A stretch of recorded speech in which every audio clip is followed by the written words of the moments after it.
our country, people say the United States is a superpower.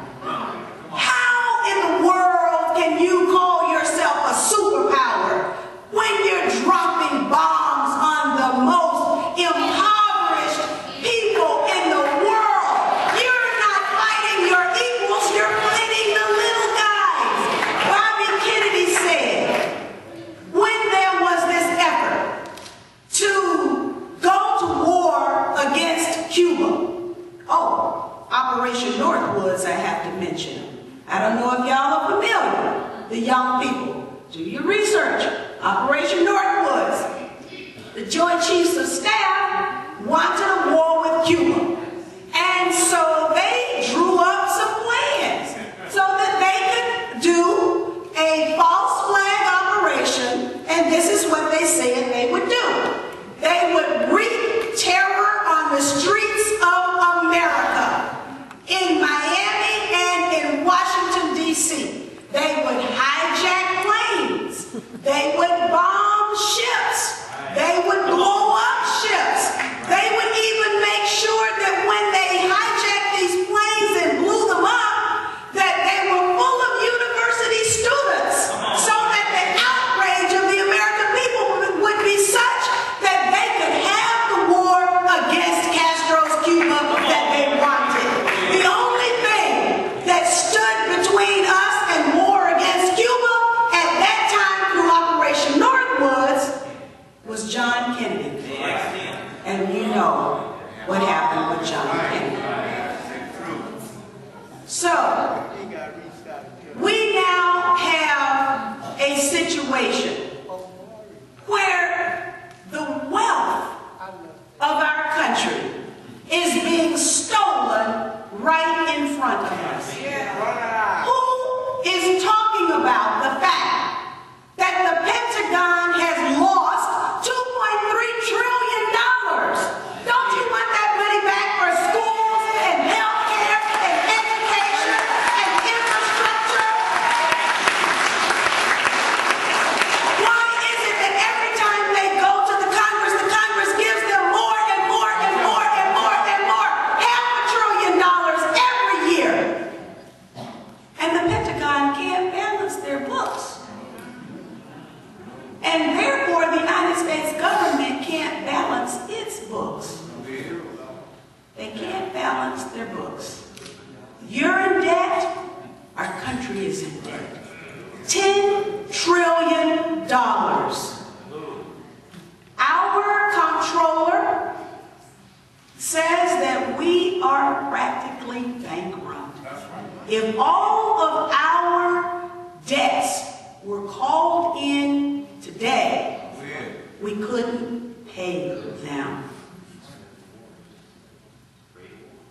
This election season is not about cleavage.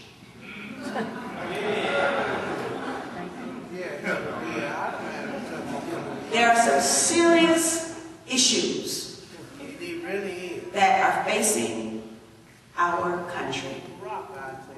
Now is the time for all of us to join together.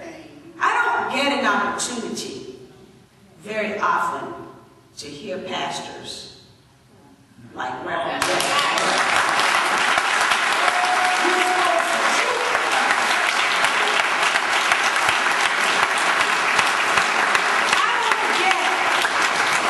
opportunity very often to address rooms that are as colorful as this.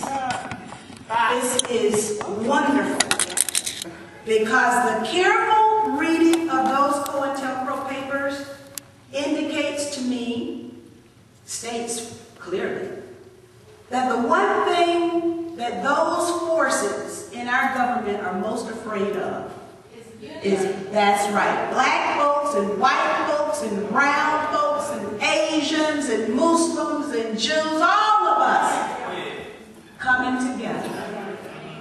That's what they're afraid of. What I would like to see is young people like Eva taking the next step, the pen, running for office. Yes. Go ahead. I want them to run for office. And I'm hoping that some of the things that I will be involved in the days ahead will amount to a handoff of a movement to young people. Because let's face it, people in my generation, I had a movement. I know what it feels like to walk down the street and say, hey brother, and really mean it in my heart. I know what it feels like for the brother to say, hey sister. And I know that I'm protected by the brother who says that. That was the movement. And that brother and sister didn't have no race in it. It was a state of mind. And we were all united on some things, like black folks being able to vote. We were united on that. Like getting out of the Vietnam War. We were united on that. And then something